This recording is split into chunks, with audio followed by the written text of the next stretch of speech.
পম্পার রান্নাঘরে আপনাদের সকলকে স্বাগত। আজকের রেসিপি হলো চিকেন কষা।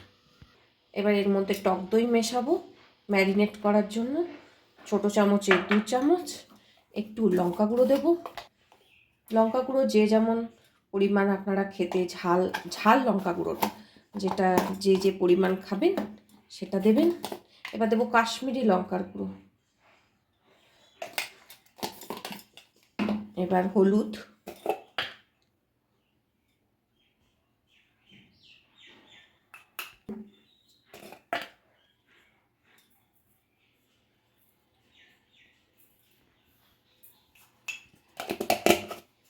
আর দিচ্ছি জিরে ধনে গুঁড়ো 1 চামচের মতো। এবার এই পুরো জিনিসটাকে আর একটু দেবো সর্ষের তেল, একটু দিলাম সর্ষের তেল। এবার এই পুরো জিনিসটাকে ম্যারিনেট করে রেখে দেবো। এইটাতে আমি কিন্তু আদা রসুন বাটা দিইনি, এটা আদা রসুনটা আমি তেলে কষাবো। এটা শুধু জাস্ট মশলা দিয়ে ম্যারিনেট করে চিকেনটাকে রেখে দিলাম। মশলা ভাজা এটাকে গুঁড়ো করব, এটাই চিকেনে দেবো। কড়াইতে আমি তেল দিয়েছি। তেল দেওয়ার পর তেজপাতা দিলাম। তেজপাতাটা দিয়ে একটুখানি নেড়ে চেড়ে একটু পেঁয়াজ ভাজবো।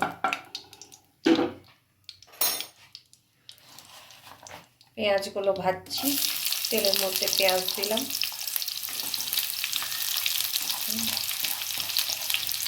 পেঁয়াজটা ভাজা হলে আমি মশলাগুলো ছাড়ব। হওয়া তখন আমি কিন্তু পেঁয়াজটাকে ভেজে নেবো যেন ব্রাউন কালার আসে পেঁয়াজের। হয়ে গেছে। এবার আমি মশলা দেব।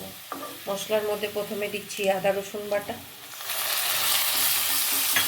তারপরে আমি পেঁয়াজ আর টমেটো একসাথে পেস্ট করে নিয়েছি। পেঁয়াজ টমেটো বাটা, এরপরে দিচ্ছি হলুদ,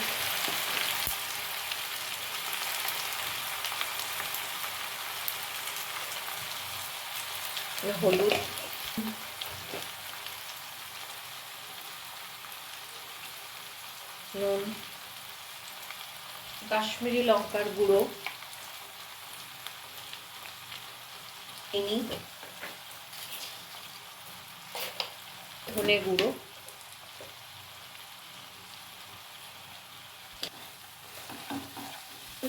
এবার একটু জল দেব।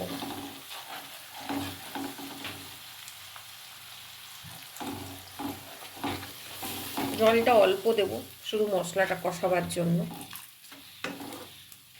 খাড়া মশলাটা রেডি করে রেখেছি, সেইটা আমি দেব।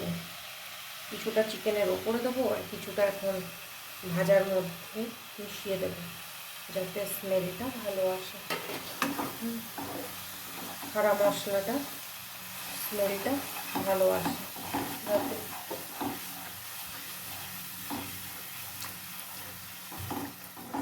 একটু জল দিলাম, জল দিয়ে একটু কষাচ্ছি এটাকে, মশলাটাকে। একটু মশলাটার থেকে স্মেল বেরোলে, গন্ধ গেলে তারপরে আমি চিকেনটা ছাড়ব। দেখো মশলাটা থেকে তেল ছাড়তে একটু একটু করে আরম্ভ করে দিয়েছে।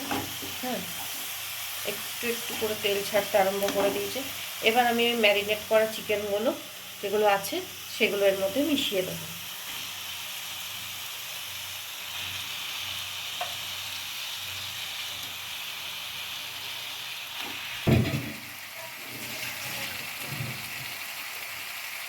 চিকেনটা হয়েই এসছে, প্রায় পুরো মশলা থেকে তেল ছাড়তে আরম্ভ হয়েছে। দেখতেই পাচ্ছ তোমরা, চিকেনটা সেদ্ধ হয়েই এসছে কারণ তেল ছাড়তে আরম্ভ হয়ে গেছে মশলা থেকে। এবার আমরা ধনেপাতা দিয়ে চিকেনটাকে নামিয়ে নেব।